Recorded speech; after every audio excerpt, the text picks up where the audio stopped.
Good morning. This is KELOLAND On The Go with all you need to know in news and weather as you start your Sunday. We also have your Boredom Busters coming up, but first, our top story.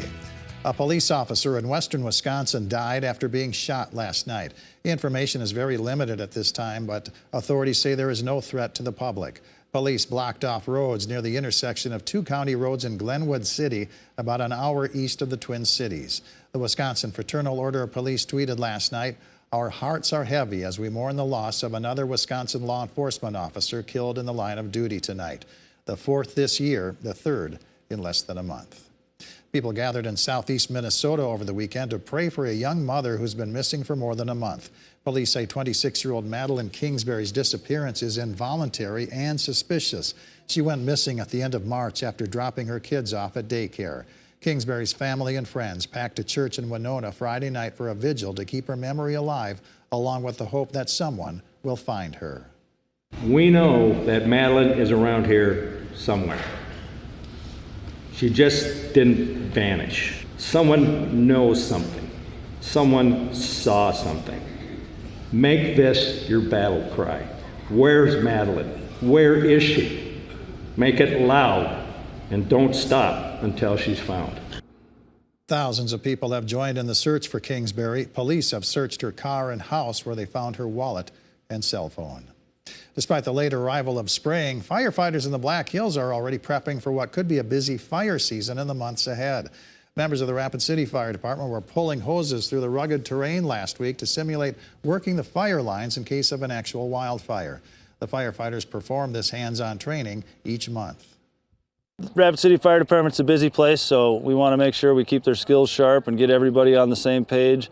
Kind of uniformity of the training, so everyone is kind of doing things the same way and getting that same rep in, so that when the time comes, it's fresh in their mind.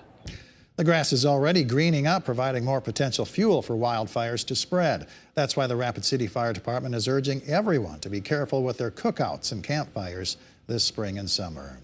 South Dakota State Parks are bouncing back from a long, harsh winter. Good Earth State Park at Blood Run saw its snowiest ever winter, and that's left prairie grasses matted down in areas along the Big Sioux River, including some hiking trails underwater. But Mother Nature is resilient, and the park is showing plenty of signs of springtime recovery and renewal. Join me as we check out the telltale signs of spring breaking through at Good Earth in tonight's Eye on KELOLAND. Let's take our first look at the forecast now with meteorologist Adam Rutt in the Storm Center. Good morning, Adam. Good morning, Perry, and good morning, everybody. We're off to a quiet start to the day in many locations, but for some, it is also rather foggy. Sioux Falls not one of those locations, though. We're sitting at 51 degrees at the airport with a view of the overpass behind me, a northeast wind at 6 miles per hour. But like I mentioned, there are some areas that are dealing with some pretty dense fog this morning. You'll want to keep that in mind. Here is a look at where we're seeing that dense fog in white near and southwest of Brookings toward Lake Madison, south of I-90 between Chamberlain and Winter, and toward Pine Ridge as well. Even near Valentine, getting some poor visibility due to dense fog. So please be mindful of this as you go about the start of your day, as visibility may be below a quarter of a mile at times over the first portion of your day. Temperatures, for what it's worth, in the 40s out to the west, 50s in general to the east with a pretty light breeze in place. The wind isn't going to be all that much of an issue today, but as we head later into the day, we do need to keep an eye on the skies. Details on the potential for some stronger thunderstorms and the rest of your 7-day forecast will all be coming up. All right, thank you very much, Adam. Well, farmers market season is up and running in KELOLAND. Saturday was the first day at the Falls Park Farmers Market. 24 vendors will be setting up shop every Saturday morning through October. Shoppers can find everything from fresh produce to homemade crafts, plants, live music, and food trucks. Downtown Sioux Falls made its annual transition to an outdoor art museum on Saturday.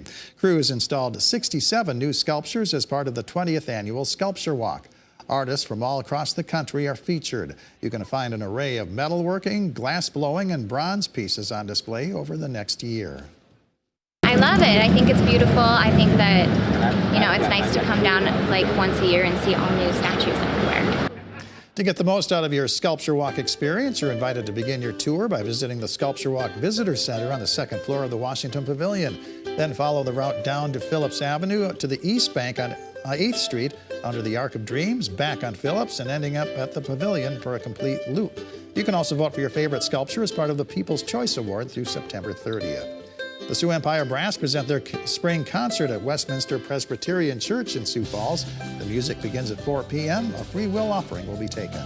The Brandon VFW and Auxiliary are hosting the 57th Annual Loyalty Day Parade. The lineup begins at 11 a.m. at Brandon Valley High School. The parade starts at 1 and will travel down Holly Boulevard to the VFW on Main Street. The 19th Annual Swap Meet for classic cars, trucks, street rods, and bikes is taking place at the WH Line Fairgrounds. The Swap Meet is taking place inside and outside the Armory Building from 8 a.m. to 2 p.m. Adam? Well, I mentioned we had a couple of showers this morning. They're mainly toward the southeastern corner of the viewing area, toward Union County, northwestern Iowa, as well near Lamar's, Spencer, and the Rock Valley, Rock Rapids area. That will gradually move on out of here, but then we will focus our attention on the afternoon and evening for another opportunity at some strong to severe storms. A marginal risk level 1 out of 5 in place in green, Rapid City to Spearfish up toward Buffalo, Belfouche, and Bison, and then into western portions of Hawken and Ziebach counties along the Cheyenne River. That's area number 1. Number 2 is south and east of Sioux Falls toward Spencer and Lamar's, a marginal risk there headed into Union County. A slight risk then from Sioux City south of Spencer over the Storm Lake. And then if you go even further to the south and east with anybody that you may know down toward the Omaha and Des Moines area along I-80, there is that enhanced risk level 3 out of 5.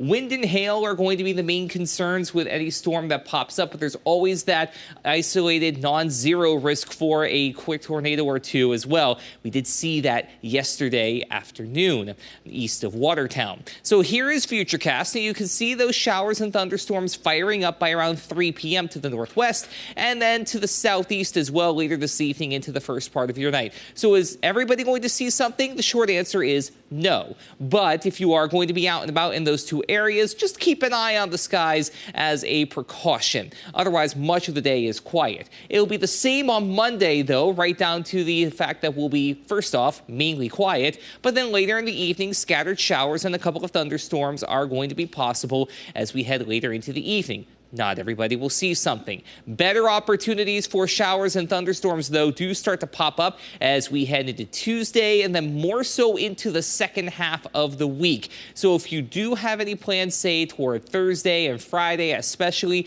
you will want to keep an eye on updates as we continue to monitor the potential for more storms. Here's actually Tuesday's outlook with a marginal risk in place in green extending as far east as Huron, Aberdeen, and right around the Redfield area, and for a majority of central and western portions of KELOLAND. Highs today in the 70s and 60s, the latter more likely the further west you go, with a few scattered showers and thunderstorms expected into the first part of your night. Lows will be in the 40s to low 50s. The rest of your 7-day forecast is unsettled, but like I've mentioned, some days have a better chance than others, like Sioux Falls, for example, being Thursday and Friday. In Aberdeen, it's mainly quiet today, even to a lesser extent Monday beyond a few isolated showers, but then we need to keep an eye on the potential for thunderstorms by Thursday going into Friday. In Pierre, we'll also be looking at the chance for rain and thunderstorms for a majority of the forecast going up to and including next weekend, although today will be mainly quiet. Last but not least, in Rapid City, a daily chance for showers and thunderstorms. It's Wednesday, Thursday, and Friday, your best opportunities to see some unsettled weather. Have a great day, everybody. For more on your local news, weather, and sports, you can always head on over to KELOLAND.com.